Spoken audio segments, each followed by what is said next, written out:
46তম বিসিএসে একটা প্রশ্ন আসছিল, নিচের কোনটি অক্টাল সংখ্যা 24-এর বাইনারি রূপ? এটা কিন্তু 24 বাংলায় লেখা 24।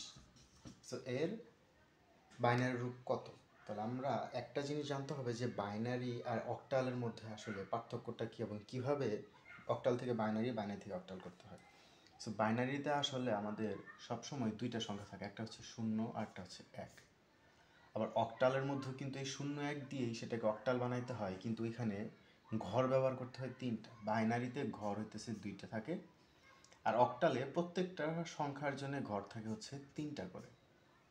এটা হচ্ছে মনে রাখার জিনিস। বাইনারিতে 2 ঘর করে রাখতে হয় আর অক্টালে রাখতে হয় 3 ঘর করে। তাহলে এখন আমাদের এই 24কে প্রত্যেকটার জন্য 3 ঘর, যেমন 2 আছে আর 4, 24। তো এই 4-এর জন্য 3 ঘর থাকবে এবং 2-এর জন্যও কিন্তু 3টা করে ঘর থাকবে। এটা হইতেছে অক্টাল সংখ্যাকে যখন আমরা বাইনারিতে নিয়ে যাব তখনকার 3 ঘর 3 ঘর করে প্রত্যেকটা সংখ্যার জন্য চিন্তা করতে হবে।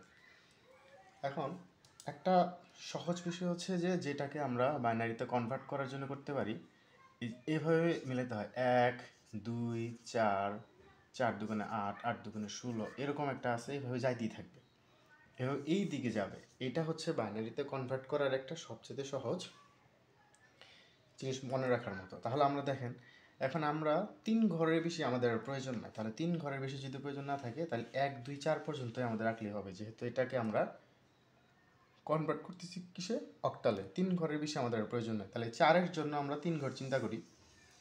দেখেন 4 কোন ঘরে আছে? 3 নাম্বার ঘরে আছে। 4 যখন 3 নাম্বার ঘরে আছে এখানে হবে 1, তাহলে এখানে 2টা 0। আর দেখেন এটার জন্য যদি আমরা চিন্তা করি, 2 কোন ঘরে আছে? 2 নাম্বার ঘরে আছে। এটা কিন্তু 2 নাম্বার ঘর না? হ্যাঁ, এখানেও যদি আমরা ওইভাবে দিই যে 1, 2, 4, তাহলে 2 কিন্তু এখানে আছে। তাহলে এখানে যদি থাকে এটা হচ্ছে 1 আর বাকিগুলা 0। যেটার সাথে মিলবে সেখানে 1, বাকিগুলা 0। যেটার সাথে মিলবে সেটা 1, বাকিগুলা 0। সেইভাবে মিলে 1। তাহলে আমাদের তাহলে আমাদের সংখ্যাটা কি দাঁড়ালো? তাহলে আমাদের সংখ্যাটা দাঁড়ালো 0, 1, তারপরে 0, তারপর 1, 0, 0। এটাকে আমাদের বলতে বলছে যে বাইনারিতে, যেহেতু আমরা বাইনারিতে করে ফেলছি তাহলে এটা 2। এটা এখন তার আমাদের অপশনের কোনটার সাথে মিলতেছে? এই যে 2 নাম্বারটার সাথে আমাদের মিলতেছে। তাহলে এইভাবে হইতেছে আমাদের বাইনারিতে কনভার্ট করতে হবে যদি অক্টালে থাকে। আর এটার যদি বলা হয়তো যে এই একটা বাইনারি সংখ্যা আছে, এটাকে তোমরা অক্টাল বানাও, এই সংখ্যাটাকে কিসে বানাইতে বলতেছে? অক্টাল। তাহলে এটাকে যদি অক্টাল বানাইতে বলতো যে এটার অক্টাল কত হবে, তখন আমাদের চিন্তা করতে হবে যে অক্টালে কিন্তু সব 3 ঘর করে থাকে। তাহলে প্রথম থেকে চিন্তা করতে হবে এই দিক থেকে এই দিকে যাবে, এখান থেকে 3 ঘর, এখান থেকে 3 ঘর। তাহলে এই 3 ঘরের জন্য আমরা চিন্তা করি 3 ঘরের জন্য কত হয়, যে আগের যে সিরিয়ালটা 1, 2, 4, তাহলে 3 ঘরের জন্য দেখেন যেখানে যেখানে 1 থাকবে সেটা, এখানে হচ্ছে 1 আছে, তো এখানে 1 আছে, তাই এটার জন্য হতেছে 4। আর কিন্তু কোনো 1 নাই। যদি থাকতো তাহলে সেটা আমরা একটু পরে আরেকটা উদাহরণ দেখব।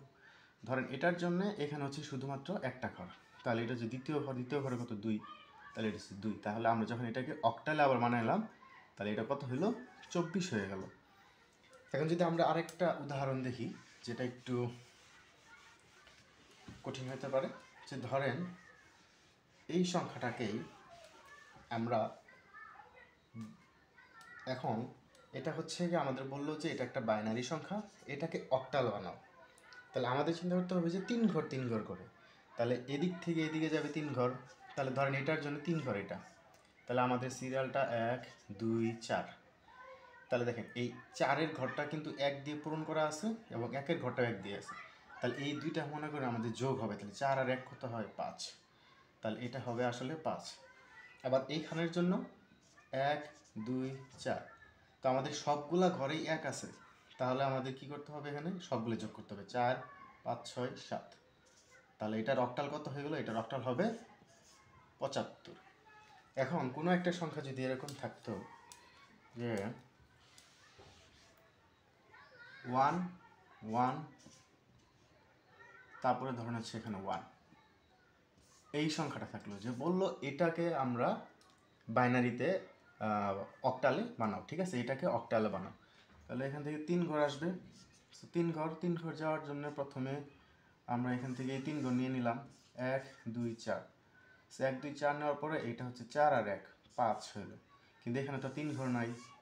সেখানে যদি 3 ঘর না থাকে মনে মনে হিসাব করতে হবে যে আগে 2টা শূন্য আছে, তাহলে এখানেও তাই 1 2 4, তাহলে আমাদের এই ঘরটা হচ্ছে 1, এটা হবে 1, তাহলে এটার বাইনারি হইতেছে 15, সরি অক্টাল হইতেছে 15। তাহলে এভাবে অক্টাল থেকে বাইনারি এবং বাইনারি থেকে অক্টাল, যেটা 46তম বিসিএস আসছিল সামনে আসতে পারে, তো এরকম ভাবে আমরা সমাধান করব।